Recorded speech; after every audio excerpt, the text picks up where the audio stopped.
Quelques heures seulement après avoir averti d'une frappe massive contre l'Iran, le président Trump affirme maintenant que lui et Israël y ont renoncé, prétendant qu'un accord décisif est à portée de main. Avant de proclamer la victoire de la diplomatie, d'importantes questions restent sans réponse. Plus d'informations dans le Jerusalem Minute d'aujourd'hui.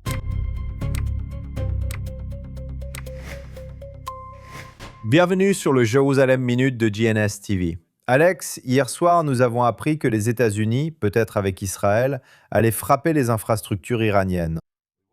Nous nous sommes réveillés ce matin et il semble que le président Trump ait annulé cette opération, qu'il a qualifiée d'une ampleur que le monde n'a pas vue depuis la Seconde Guerre mondiale. Pourtant, il a décidé, le président, qu'il va donner une chance aux négociations. Il a dit qu'Israël se joint à lui dans cet engagement. Eh bien, je pense que nous sommes dans un éternel recommencement ici. Vous savez, on entend sans cesse le président depuis la déclaration du cessez-le-feu initial. Maintenant, cela fait quelques mois. En observant simplement les Iraniens ne pas respecter leurs obligations dans le cadre de l'accord de cessez-le-feu, n'autorisant pas la libre circulation des navires dans le détroit d'Ormuz. Et puis le président Trump dit « D'accord, cette fois, nous allons intervenir. Et nous allons intervenir en force. » Et puis il intervient. Un petit peu, n'est-ce pas? Juste pour montrer qu'il est sérieux, qu'il n'a pas totalement peur d'une aventure militaire et d'une attaque à l'intérieur de l'Iran. Mais au final, on voit qu'il dévoile son jeu à chaque fois, ce qui montre qu'il préfère un règlement négocié. Et nous l'avons dit à plusieurs reprises, sa préférence est d'obtenir un règlement négocié. En même temps, il comprend que la seule façon d'obtenir un règlement négocié est de démontrer que vous êtes prêt à attaquer.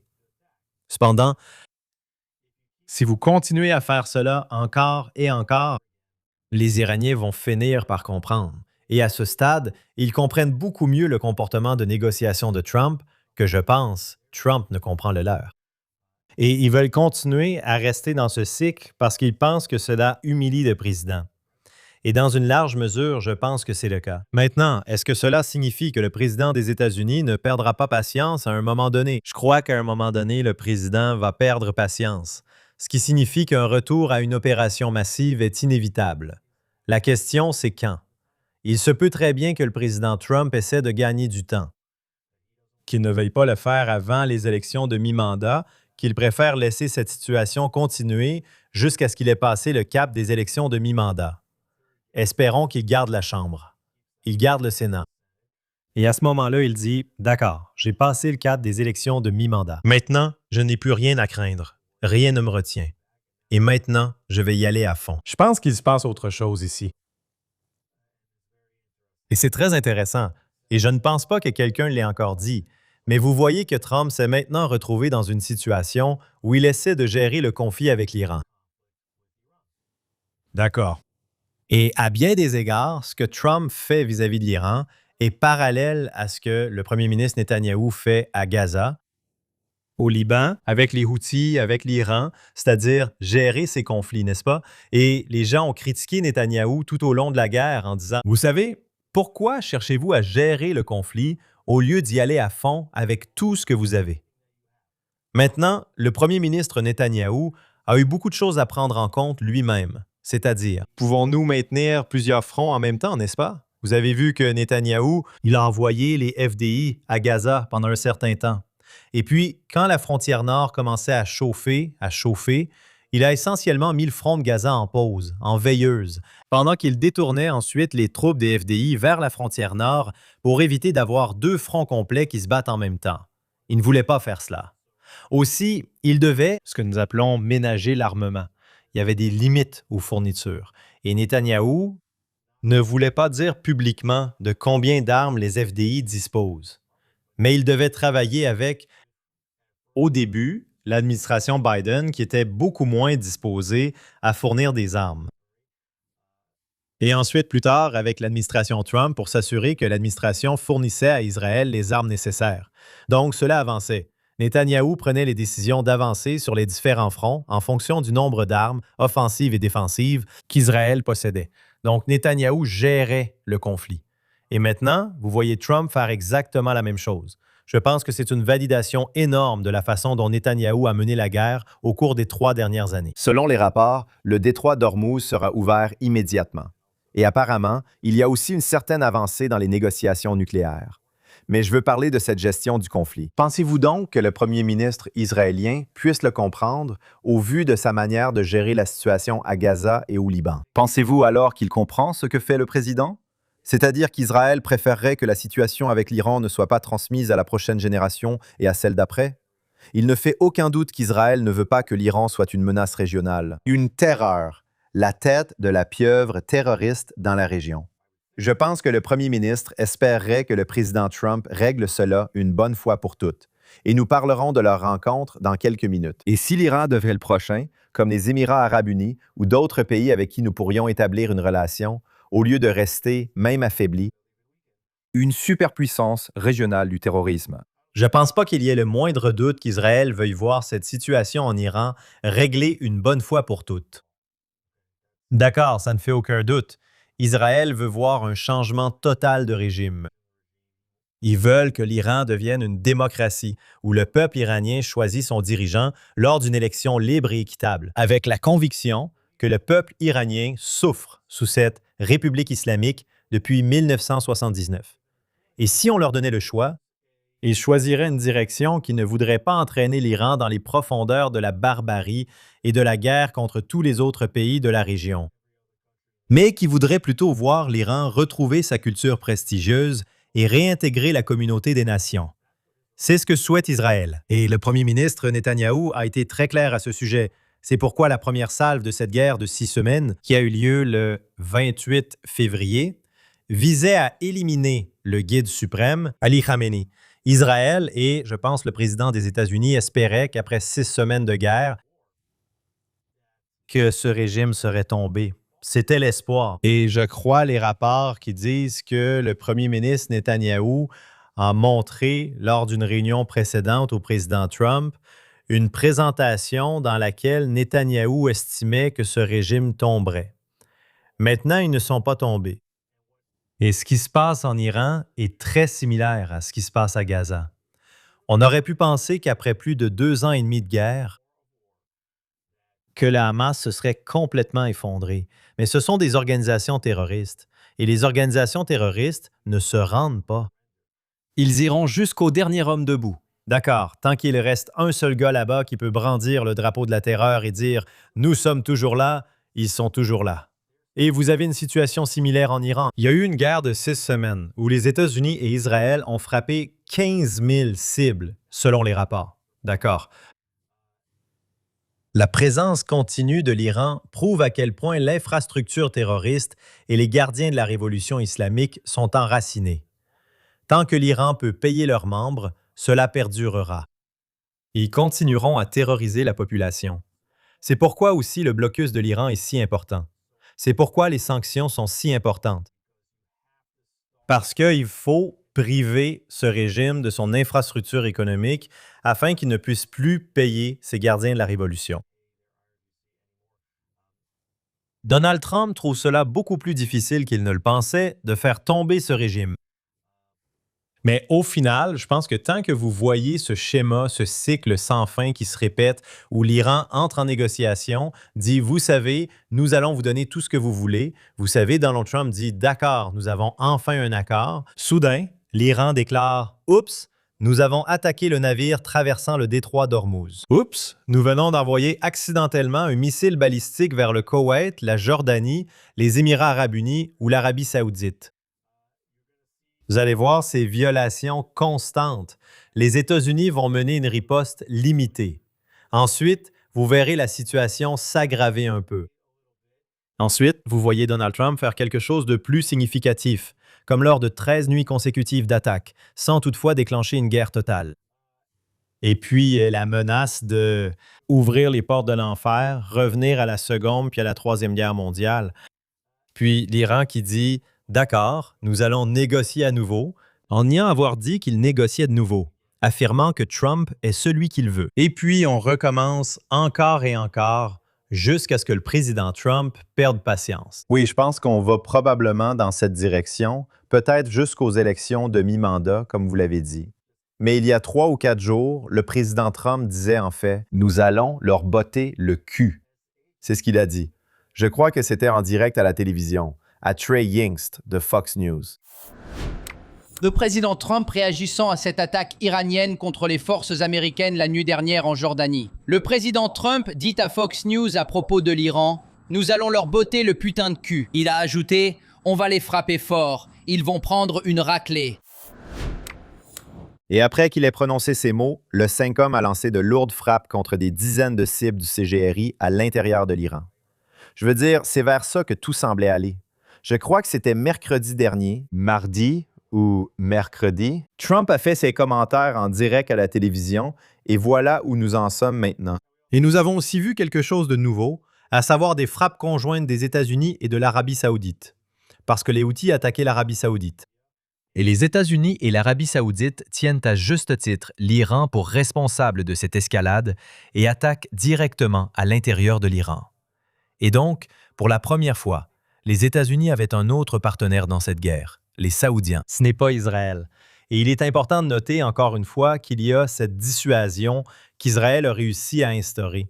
Et c'est ainsi que la dissuasion s'établit. Quand on montre la force qu'Israël a démontrée pendant cette guerre, en affaiblissant le Hamas et le Hezbollah, prêts à ignorer les signaux d'alerte que la communauté internationale a mis en place, volant côte à côte pendant 6 semaines avec les États-Unis, après avoir volé pendant 12 jours l'année précédente. Et simplement démontrer qu'ils peuvent frapper n'importe quelle cible qu'ils veulent sans perdre un seul avion au passage. Rappelez-vous, Israël n'a pas perdu un seul avion pendant les 6 semaines de guerre, ni lors des 12 jours de guerre précédents, ni lors d'aucune des frappes précédentes contre l'Iran. Donc l'Iran ne veut pas se battre contre Israël à ce stade. Il sait qu'Israël, à chaque affrontement, Israël. Le premier ministre Netanyahou l'a affirmé. Si les combats reprennent, vous n'aurez pas ce que vous avez eu auparavant, mais bien plus encore. Israël l'a déjà démontré. Donc vous voyez que l'Iran est prêt à tester le président des États-Unis. Il est prêt à lancer des missiles balistiques sur, encore une fois, le Koweït, les Émirats, la Jordanie, le Qatar, l'Arabie saoudite, mais ils ne sont pas prêts à tirer sur Israël pour l'instant. Ils veulent qu'Israël reste en dehors de tout ça.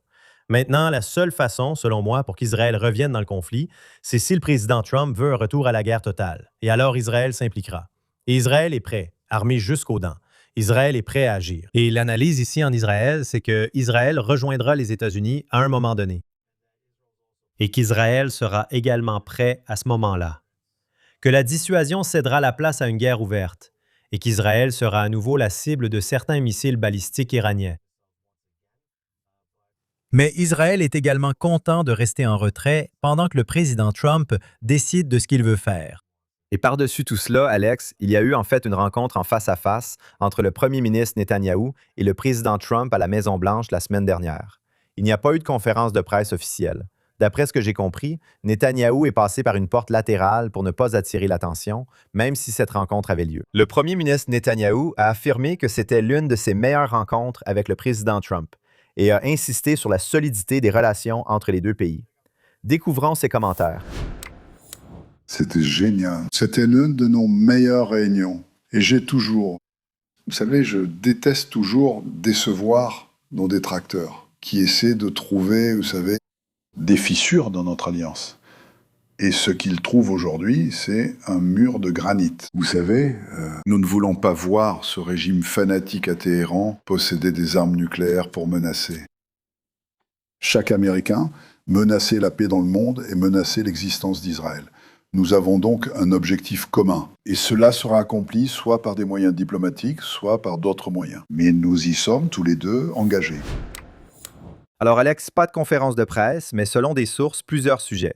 Bien sûr, l'Iran, au centre de l'attention, la recherche d'un possible accord diplomatique, l'accroissement de la pression économique via sanctions et autres mesures, et la préservation d'options militaires si la diplomatie échoue. Eh bien, j'ai parfois l'impression que le premier ministre exagère un peu, ce qui, à mon avis, n'aide pas vraiment les gens à comprendre à quel point les propos sont sérieux. Donc, je ne sais pas si cette réunion était la meilleure qu'ils aient jamais eue. Mais vous savez, en parlant avec certains hauts responsables, ils semblaient penser que la réunion s'était bien passée. Et j'ai constaté que ces réunions permettent effectivement de clarifier les positions.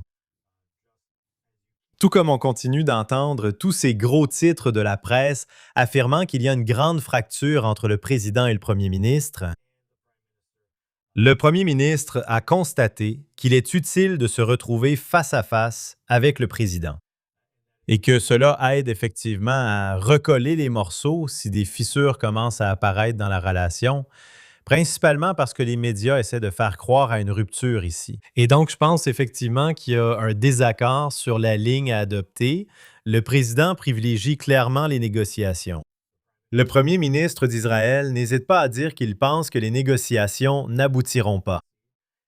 Et il préfère un retour à des combats à grande échelle contre l'Iran jusqu'à l'effondrement de ce régime. Mais il n'y a pas de divergence entre les deux en termes de communication, ce qui signifie que le président est très transparent sur ce qu'il estime nécessaire.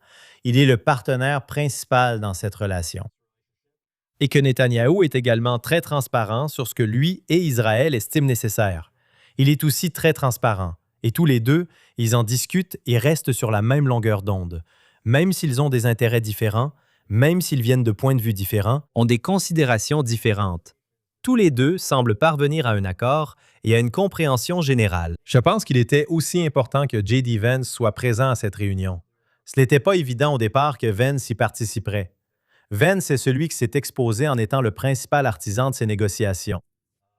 Ainsi, il n'y avait pas deux personnes qui murmuraient à l'oreille de Trump à des moments différents. Tout le monde était dans la même pièce. Netanyahou, Trump, Vance, Rubio, Hegseth, tous dans la pièce.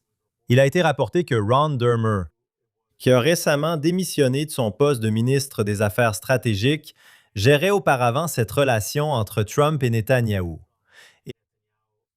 Vous savez, j'ai parlé à certains hauts responsables israéliens avant cette réunion qui ont dit que la relation était effectivement un peu tendue parce que Dermer, qui était si doué pour entretenir cette relation, n'était plus à temps plein sur ce dossier. Mais il a été rapporté que Dermer était à Washington pendant la réunion, même s'il n'apparaissait sur aucune des photos publiques. Il aurait été présent à certaines de ces réunions et donc je pense que lorsque Netanyahou dit que la réunion s'est très bien passée, ils se sont effectivement mis d'accord. Il y a une compréhension générale entre les deux parties. Vous savez à quoi vont ressembler les prochaines étapes. Et je crois vraiment qu'Israël a présenté des arguments importants pour reprendre la guerre, ce qui inclut également la présentation de renseignements classifiés, ce qui démontre comment l'Iran s'empresse à nouveau d'essayer de rétablir son programme nucléaire, ce qui, à mon avis, devient une menace encore plus grande qu'auparavant. Même ce qu'ils ont, même en petite quantité, est plus dangereux maintenant que ce qu'ils avaient auparavant, parce qu'ils savent que leur temps est limité avant de pouvoir l'utiliser. Et aussi toutes les activités qu'ils mènent pour rétablir leur programme de missiles balistiques. En plus de sa rencontre avec le président Trump, le premier ministre Netanyahou avait un emploi du temps chargé. Comme vous l'avez mentionné, il a eu des réunions privées avec Pete Hegseth, secrétaire à la guerre, des membres de l'AIPAC, des sénateurs, des leaders évangéliques. Mais je veux surtout évoquer la rencontre avec J.D. Vance. Ils auraient eu un entretien en tête-à-tête. Je ne sais pas si quelque chose a été rendu public après cette réunion, ni s'il y a eu une communication pour la presse. Ils n'ont pas tenu de conférence de presse. Je me rappelle que J.D. Vance était chez Joe Rogan il y a quelques semaines. Il a fait des commentaires désobligeants à l'encontre de, je dirais, de la relation États-Unis-Israël. Sait-on quelque chose de cette réunion? C'est très significatif, surtout à 2 ans de la prochaine élection. Peut-être que J.D. Vance sera candidat à la présidence. Que sait-on de cette réunion et de la relation actuelle entre le premier ministre israélien et le vice-président américain? Eh bien, comme vous l'avez dit, ce n'était pas une réunion publique. Il n'y a pas eu de photos lors de cette réunion, contrairement à la réunion, par exemple, avec Hegseth ou avec d'autres sénateurs que Netanyahou a rencontrés. Il a rencontré le sénateur Tom Cotton. Il a rencontré le sénateur Joe Fetterman de Pennsylvanie. Il a donc été rapporté qu'il y a eu une discussion avec le vice-président J.D. Vance. Et je pense que Netanyahou voulait être absolument clair que ce que J.D. Vance insinuait dans ses commentaires dans le podcast de Joe Rogan, à savoir qu'Israël menait une campagne bien financée pour tenter de faire échouer les négociations. Que cela n'est tout simplement pas vrai. Il y a certainement beaucoup d'Israéliens avec des opinions bien arrêtées qui gèrent leurs propres réseaux sociaux et il y a des organisations presse. Je veux dire, JNS est une organisation presse. Nous ne recevons pas 1 centime de l'administration israélienne. Nous pouvons être contre les négociations. Nous nous appuyons sur les déclarations publiques en Israël et sur les évaluations prévoyant leur échec. Je pense que, pour de bonnes raisons, les Israéliens estiment que ces négociations échoueront. Cela ne veut pas dire que le gouvernement cherche à saper ces négociations. Et en plus de cela, quand J.D. Vance dit des choses comme ça, c'était pas vrai.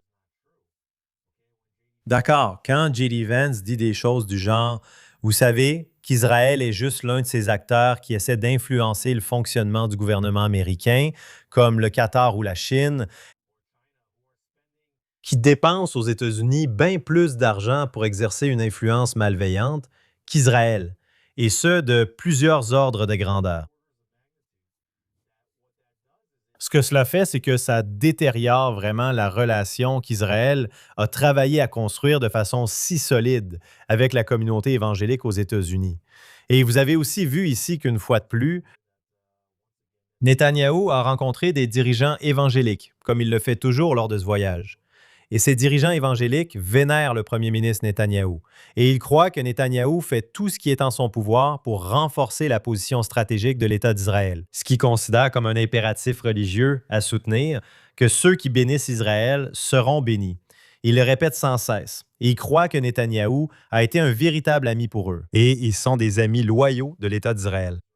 Et les commentaires comme ceux que fait J.D. Vance ressemblent beaucoup à ceux que Tucker Carlson, Candace Owens, Alex Jones et même Nick Fuentes font au sujet de l'influence israélienne aux États-Unis. Et c'est une campagne ciblée. Donc, quand vous parlez d'une campagne bien financée et ciblée, vous avez ces médias qui sont du même côté que celui auquel J.D. Vance semble se rallier, qui essayent intentionnellement de briser ce lien entre Israël et la base évangélique aux États-Unis. Parce qu'ils savent, les Qataris et d'autres savent, que le véritable soutien d'Israël aux États-Unis vient des chrétiens évangéliques, encore bien plus que la communauté juive. Et ce n'est pas que les évangéliques aiment Israël plus que les Juifs. C'est simplement une question de chiffres, n'est-ce pas? Vous savez, pour ce qui est des soutiens juifs d'Israël, là, on parle d'environ 5 millions de personnes aux États-Unis qui sont aussi principalement concentrées dans des districts électoraux démocrates, qui ne peuvent pas basculer. D'accord, donc ils n'ont pas ce type d'influence politique pour maintenir la Chambre et le Sénat liés à Israël. Ce sont les chrétiens évangéliques qui sont capables de le faire parce qu'il y a environ 80 millions de chrétiens évangéliques aux États-Unis. Une organisation, par exemple comme Christians United for Israel, qui est l'une des plus grandes organisations chrétiennes pro-Israël aux États-Unis, ils disent qu'ils ont 14 millions de membres. Je ne vérifie pas ce que signifie être membre de Chrétiens unis pour Israël. Vous savez, je ne sais pas s'ils paient une cotisation ou autre, mais ils affirment avoir 14 millions de membres dans l'organisation, soit 3 fois plus que le nombre de Juifs aux États-Unis. C'est vrai. D'accord, donc vous savez, cette base évangélique de soutien à Israël est tellement cruciale. Le premier ministre Netanyahou a fait beaucoup de choses pendant ses 20 ans au pouvoir pour construire cette relation. D'ailleurs, les démocrates,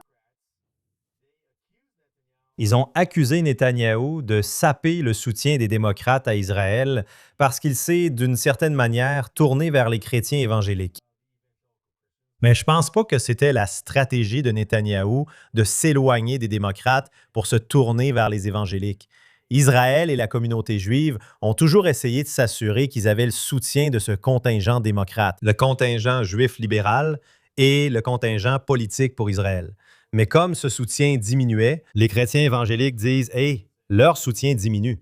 Notre soutien, lui, ne faiblit pas. » Alors maintenant, les Qataris et d'autres comprennent que la façon de nuire au soutien à Israël aux États-Unis, c'est d'essayer de détourner les évangéliques. Je suis donc certain que le premier ministre Netanyahou est allé voir J.D. Vance en essayant, premièrement, de rétablir la vérité, en affirmant qu'Israël n'investit clairement pas d'argent pour essayer de nuire à J.D. Vance. Ces négociations vont échouer à cause de l'Iran et non à cause d'Israël. Et deuxièmement, à quel point il est nuisible que J.D. Vance fasse des déclarations qui peuvent soutenir ceux qui essaient activement de détourner le soutien évangélique à Israël. En fait, Alex, c'était la 8e rencontre du premier ministre Netanyahou à la Maison-Blanche. La semaine dernière, on hésitait entre 7 ou 8, mais c'est bien la 8e, soit le double, voire le triple, plus que tout autre dirigeant. Et ce chiffre en lui-même démontre la force de la relation. Si Trump en avait assez de Netanyahou, le dernier endroit où il voudrait le voir serait à nouveau dans le bureau ovale. Et en même temps, Je pense que si Trump essaie de montrer aux Iraniens qu'il est sérieux concernant l'option militaire, s'il comprend cela. La seule façon de réellement négocier avec les Iraniens, c'est d'avoir une option militaire très crédible et puissante sur la table. Eh bien, faire venir Netanyahou à la Maison-Blanche, ça doit probablement faire trembler les Iraniens, parce qu'on sait ce que veut Netanyahou dans cette situation. Donc, le fait que Trump ait été prêt à l'inviter, et d'ailleurs, c'était pas évident que Netanyahou allait obtenir cette rencontre. Peut-être que c'était seulement pour les funérailles de Lindsey Graham et que Netanyahou voulait lui rendre hommage. Lindsey Graham était allé en Israël plus que tout autre sénateur, venant plusieurs fois par an ces dernières années. Un véritable ami d'Israël, un véritable opposant à la République islamique d'Iran et à leur programme nucléaire. Netanyahu voulait honorer Lindsey Graham à ses funérailles, mais craignait d'aller à Washington si Trump ne lui proposait pas de rencontre, ce qui aurait été embarrassant et aurait montré une relation tendue. Mais Trump a effectivement invité Netanyahou. Et le fait qu'il ait invité Netanyahou, je pense que cela a démontré aux Iraniens et au reste de la région que l'alliance reste forte et que la menace militaire demeure crédible et toujours présente. Et cela aide Trump dans ses tentatives de négociation avec les Iraniens. Maintenant, au final, encore une fois, je pense que ces négociations vont continuer à échouer. Mais peut-être, encore une fois, Trump essaie simplement de jouer la montre en ce moment et cherche peut-être un moyen de passer les élections de mi-mandat avant de relancer une opération militaire de grande envergure. À suivre, nous restons toujours en alerte maximale ici. Ouais, Il faut aussi regarder du côté israélien, parce que d'un côté, Trump pourrait essayer d'attendre que les élections de mi-mandat soient passées avant de faire quoi que ce soit. Netanyahou fait aussi campagne pour sa réélection. Une semaine avant les élections de mi-mandat aux États-Unis. Et il y a de grandes incertitudes quant à la politique israélienne si quelqu'un d'autre que Netanyahou arrivait au pouvoir. nous le saurons très bientôt ici, mais je veux passer à autre chose. Autre grosse nouvelle. Ce week-end, selon le président Trump, le Hamas a accepté de se désarmer, selon le président. Un accord historique a été conclu pour le désarmement complet du Hamas. Voici quelques détails. Le Hamas va remettre ses armes sous supervision internationale. Le Hamas n'aura aucun rôle de gouvernance à Gaza. Une administration palestinienne dite technocratique remplacera le Hamas. Une force internationale de stabilisation sera chargée de superviser la mise en œuvre. Le Hamas, bien sûr, affirme que l'accord est conditionnel, affirmant qu'Israël doit stopper des opérations militaires et quitter Gaza dans ce processus. Pensons-nous vraiment que le Hamas va se désarmer? Je veux dire, c'est la raison même pour laquelle ils ont été créés à l'origine. Essayer de détruire l'État d'Israël par des moyens militaires. Bien sûr, le 7 octobre. Et les gens oublient parfois combien d'attentats suicides le Hamas a commis au début des années 2000. À Jérusalem, à Netanya, à Tel Aviv. Pensons-nous vraiment que le Hamas va se désarmer après cela, même si le président est très optimiste à propos de cet accord? Je pense qu'il est vraiment important de regarder les publications de Trump sur les réseaux sociaux que Trump a publiées. Et je pense qu'Israël n'est pas forcément en désaccord avec la formulation de cette publication. C'était une publication rédigée avec beaucoup de soin, vous savez. Si ce que Trump écrit ici finit par se produire, Israël en sera satisfait. Mais la question que vous posez, qui est la bonne question, c'est de savoir si le Hamas va réellement se désarmer. Et la réponse à cette question est probablement non. Et Israël a été très clair après cette publication, non pas pour contredire ce que dit le président, mais en même temps en disant Israël ne va pas se retirer ne serait-ce que d'un seul centimètre de territoire, ni derrière la ligne jaune, ni même des territoires qu'il contrôle actuellement devant la ligne jaune. Pas avant de voir le Hamas faire ce qu'il dit.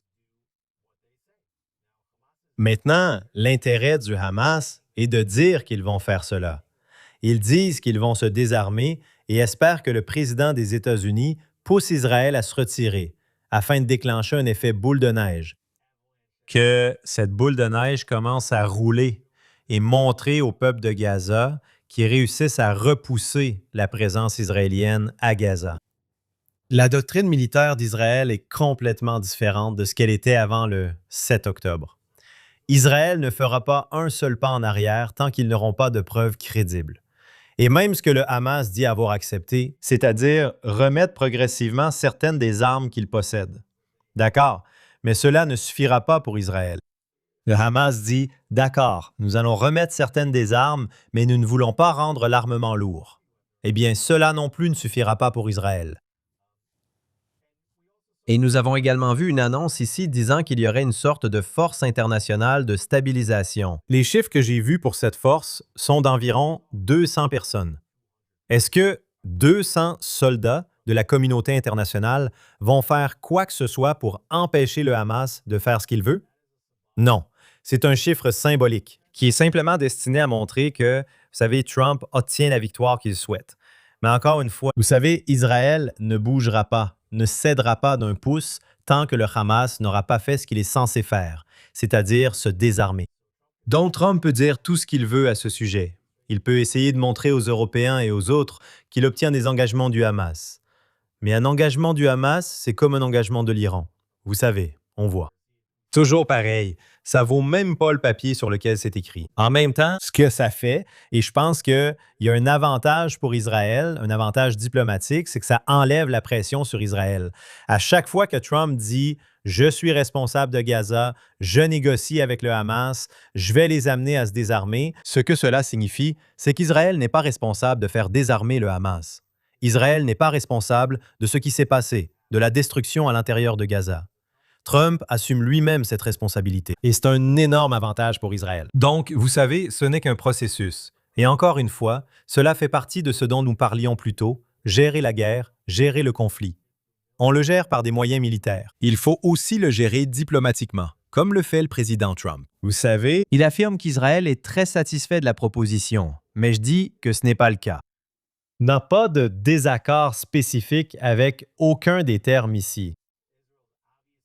Israël est évidemment consulté sur chacun des points de ses propositions. Tant que ces propositions donnent à Israël le droit de rester en place sans un désarmement du Hamas, Israël sera satisfait. Israël est actuellement très, très satisfait du statu quo à Gaza. Israël ne veut pas reprendre les combats à Gaza. Ils sont très contents de laisser le Hamas circuler et terroriser les citoyens de Gaza.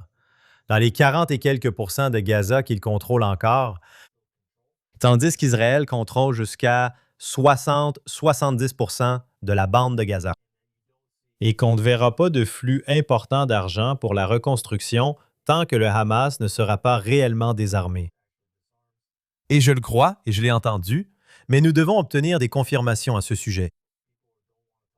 Les gens ne veulent pas en parler trop publiquement, mais il semble qu'Israël aide à faciliter l'immigration très lente des Gazaouis qui souhaitent partir, au compte-gouttes, en les envoyant discrètement dans différents pays. Et je pense que cela va augmenter plus le désarmement du Hamas prendra du temps. Ou, tant que la situation restera la même, vous verrez de plus en plus de Gazaouis vouloir quitter Gaza, vouloir partir de la bande de Gaza. Israël est satisfait, selon moi, des propos du président Trump ici. J'espère simplement qu'Israël résistera à toute pression éventuelle du président Trump sur l'État d'Israël. Encore une fois, regardez le temps écoulé depuis le cessez-le-feu à Gaza. On n'entend pas Trump exiger un retrait israélien de Gaza. J'espère que cela n'arrivera pas. Vous ne l'entendez pas demander un retrait israélien de, vous savez, du sud du Liban, n'est-ce pas? Et ce qu'Israël a fait, c'est la même stratégie qu'ils ont utilisée dans le sud du Liban. Israël voulait prendre toutes les terres jusqu'au fleuve Litanie, n'est-ce pas? Donc d'abord, ils sont allés jusqu'au fleuve Litanie, puis ils sont allés au-delà, d'accord? Et puis quand il y a eu une certaine pression diplomatique sur Israël pour parvenir à un accord, Israël a accepté de se retirer jusqu'au Litanie. Et vous avez la même situation maintenant à Gaza. Israël a d'abord tracé une ligne jaune dans le sable. En gros, a maintenu le contrôle de toute la terre jusqu'à la ligne jaune. Nous avons même vu des informations ces dernières semaines selon lesquelles Israël crée une barrière physique, qui est, je pense, principalement une barrière de terre, mais une barrière très claire malgré tout qui délimite la ligne haut. Mais Israël est en fait allé au-delà de la ligne haut. Il contrôle le territoire. Le premier ministre Netanyahou l'a dit dans des interviews. Israël pourrait contrôler jusqu'à 70% de la bande de Gaza. Et donc, cela signifie qu'Israël s'est donné la marge de manœuvre stratégique pour se retirer jusqu'où? L'ancienne ligne. Oui, D'accord. Donc, tu sais, je pense que la façon dont Netanyahou a géré la situation a été stratégique. Et tu n'as pas encore entendu le président des États-Unis dire qu'Israël doit se retirer. Il semble que Netanyahou continue à faire passer ses lignes rouges lors de ses rencontres en face-à-face entre les deux dirigeants. Alex, tu as mentionné le sud du Liban. Je veux parler des dernières nouvelles de là-bas. Dans notre affrontement avec le Hezbollah, dans la nuit de jeudi, l'armée israélienne a fait exploser un réseau de tunnels du Hezbollah dans la région du château de Beaufork, dans la partie est du sud du Liban, contenant 700 tonnes d'engins explosifs. Et en même temps, le Hezbollah a tiré des roquettes, un missile anti-char et des obus de mortier sur les forces de Tsahal, qui ont répliqué. Tout cela, bien sûr, alors qu'un cessez-le-feu existe toujours, du moins sur le papier. Analysons cela. D'accord, analysons cela. Nous pensions que, vous savez, le Hamas avait construit ce vaste réseau de tunnels sous la bande de Gaza pour lancer ses attaques contre Israël. Pour se protéger, vous savez, de Tsahal, n'est-ce pas? Donc, Israël construit des abris, comme nous l'avons évoqué, pour les civils, afin qu'ils soient en sécurité lorsque des roquettes arrivent. Ce que le Hamas a fait, c'est créer tout un réseau de protection afin de protéger ces terroristes de Tsahal et aussi pour cacher des otages. Et ce que vous voyez très clairement, c'est qu'il y avait un plan d'attaque coordonné, où le Hamas et le Hezbollah agiraient en même temps. Et le Hamas, comme le Hezbollah, disposait de réseaux terroristes sophistiqués.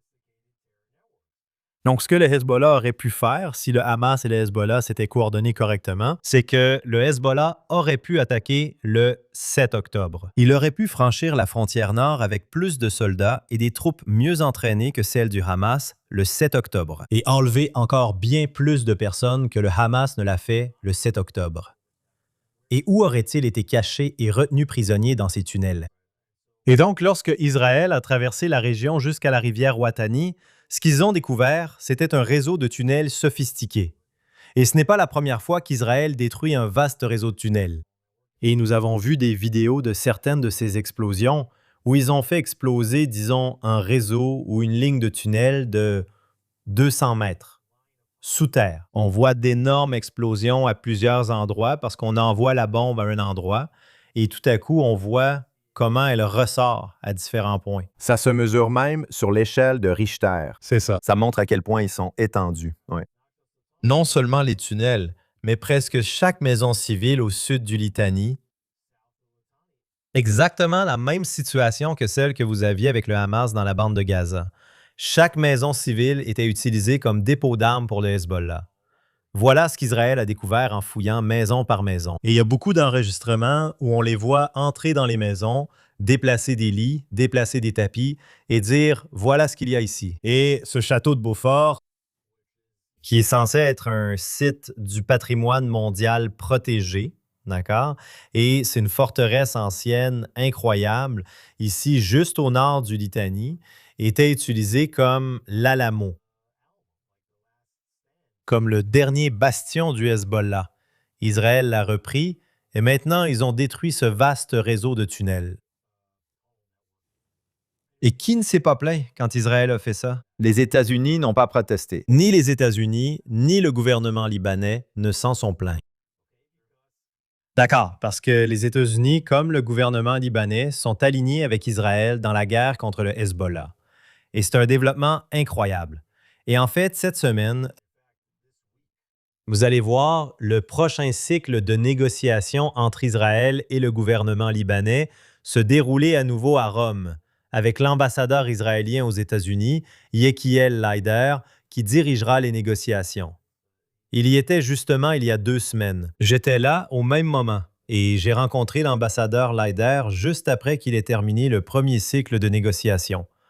Je vous ai dit que ces négociations étaient extrêmement amicales entre les deux parties, qu'il y a beaucoup d'intérêts communs et que les deux parties étaient d'accord pour qu'il y ait un autre cycle en Italie.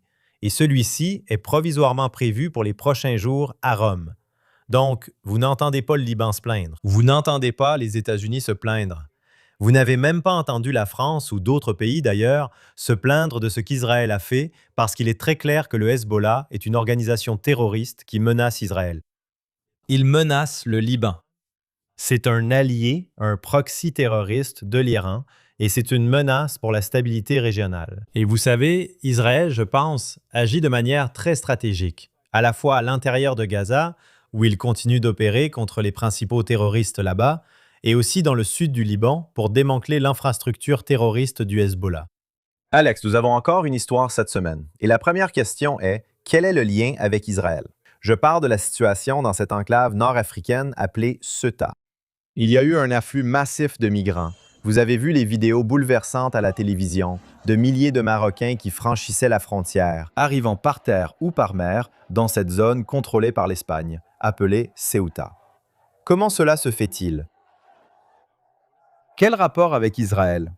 Eh bien, plusieurs comptes anti-israéliens ont affirmé que ce qui s'est passé à Ceuta était la faute de l'État d'Israël. Israël serait derrière tout cela. Ces théories du complot étaient toutes liées à cette réalité. Que se passe-t-il? Je viens de voir une vidéo choquante d'un homme poignardé à mort par un migrant. C'est le chaos total dans cette enclave espagnole, située au Maroc, mais contrôlée par l'Espagne. Oui, exactement. Je veux dire, c'était vraiment des scènes absolument chaotiques.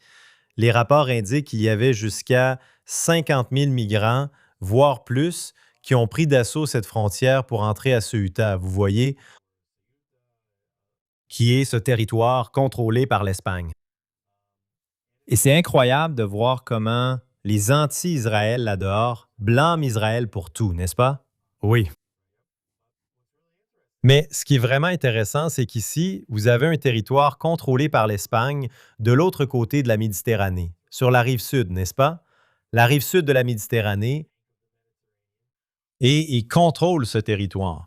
Et le Maroc, auquel cette terre est intrinsèquement liée, affirme que l'Espagne est une force d'occupation. Où avons-nous déjà entendu cela? Ici, à Ceuta. Et vous savez, donc l'Espagne, qui a été, je dirais, l'un des pires diffuseurs d'informations anti-Israël, pas seulement en anglais, mais surtout en espagnol. Vous savez, une grande partie des informations qui sont diffusées dans toute l'Amérique latine, donc on parle de l'Amérique centrale et de l'Amérique du Sud à propos d'Israël. Cette couverture médiatique provient d'Espagne, de Madrid. Et Madrid n'est même pas la ville la plus anti-israélienne. Si vous allez à Barcelone ou dans d'autres endroits, c'est encore plus extrême. Et il y a une haine viscérale d'Israël. Et encore une fois, toute cette propagande anti-israélienne, est diffusée à des centaines de millions de personnes depuis l'Espagne. Donc, ils sont l'un des pires diffuseurs de propagande anti-israélienne dans le monde entier. Et quel est leur argument? Leur argument, c'est que, vous savez, Israël a commis un génocide à Gaza et que l'attaque du 7 octobre par le Hamas était justifiée sur la base d'une occupation israélienne, n'est-ce pas? Gaza est ce qu'ils appellent la Cisjordanie du fleuve Jourdain. Maintenant, nous savons qu'il s'agit de la Judée et de la Samarie, que les Juifs sont appelés Juifs parce qu'ils viennent de Judée, que les bons Samaritains viennent de Samarie, n'est-ce pas? Et ce ne sont pas des Arabes, d'accord? Et ici, vous avez une situation où c'est l'hôpital qui se moque de la charité, parce que l'Espagne occupe la rive sud de la Méditerranée, ici à Ceuta. Personne dans la communauté internationale ne commande cette occupation. Même l'ONU n'y voit aucun problème. Donc le Maroc dit que vous occupez illégalement notre territoire. Les Nations unies disent « Non, on ne se préoccupe pas de cette occupation ». Vous savez, la Turquie occupe le nord de Chypre. Personne ne dit rien à ce sujet. Mais la seule occupation dans le monde entier dont le monde se soucie, c'est le fait qu'Israël maintienne sa présence en Judée. Comme si les Juifs ne venaient pas de Judée. D'où viennent les Juifs? Si les Juifs n'ont pas leur place en Judée, où est-ce qu'ils ont leur place? Selon eux, la Pologne. Retournez-y. Combien de fois voyons-nous entend-on cela? retourner en Pologne? Pourquoi retourner en Pologne? Parce que c'est le seul exemple dans l'histoire où il y a eu un génocide de masse. 3 millions de Juifs ont été systématiquement assassinés à l'aide d'armes chimiques dans des chambres à gaz, puis incinérés dans les crématoriums en Pologne. C'est là que ceux qui détestent Israël veulent que les Juifs soient. Retournez en Pologne, retournez dans les camps de concentration, retournez dans les chambres à gaz et retournez dans les crématoriums. C'est là qu'ils veulent que les Juifs soient parce qu'ils ne veulent pas que les Juifs soient en Judée. Vous savez, pendant la Shoah, Adolf Hitler disait dans sa propagande que les Juifs sont un peuple sans nation.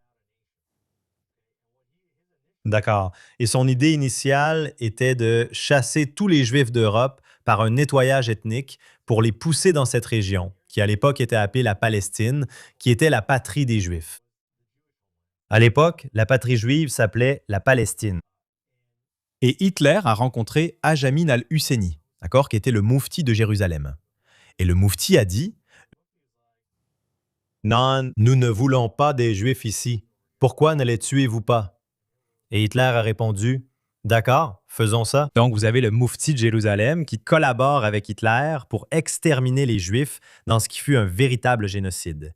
Sur 6 millions de Juifs dans toute l'Europe, 3 millions en Pologne.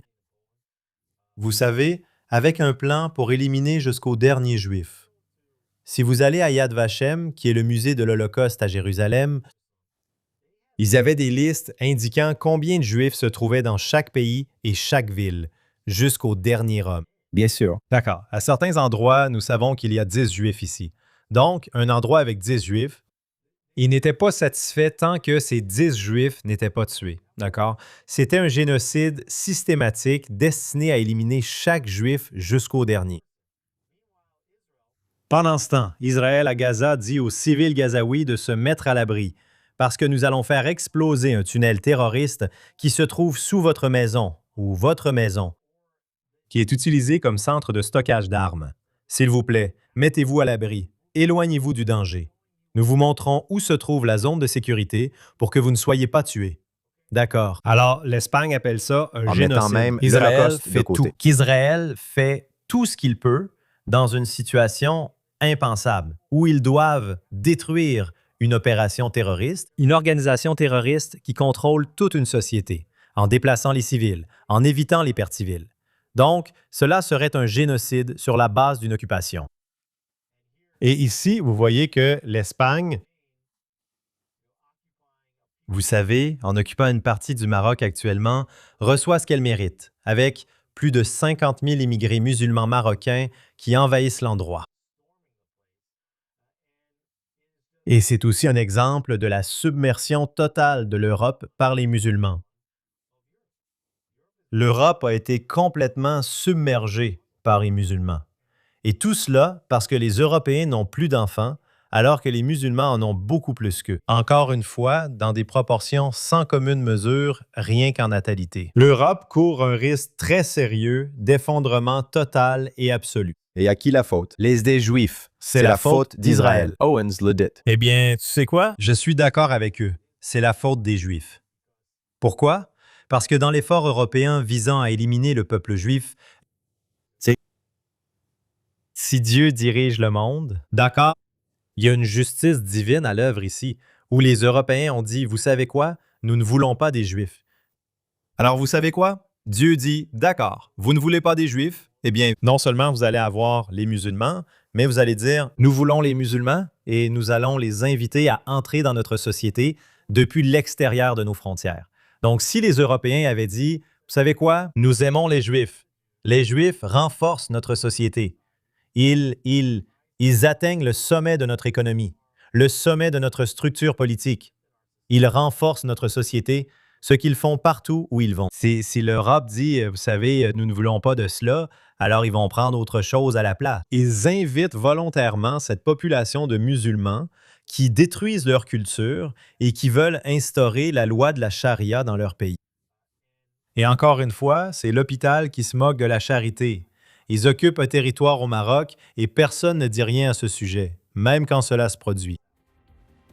Alex, dans ce monde fou, nous n'avons plus de temps pour cette édition du Jerusalem Minute depuis le GNS. Media Hub à Jérusalem. Je suis Josh Haston, correspondant GNS, avec Alex Treman, PDG de GNS.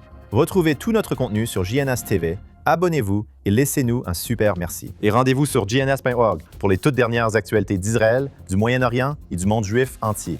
On se retrouve la semaine prochaine, ici, sur Jerusalem Minute, sur GNS TV.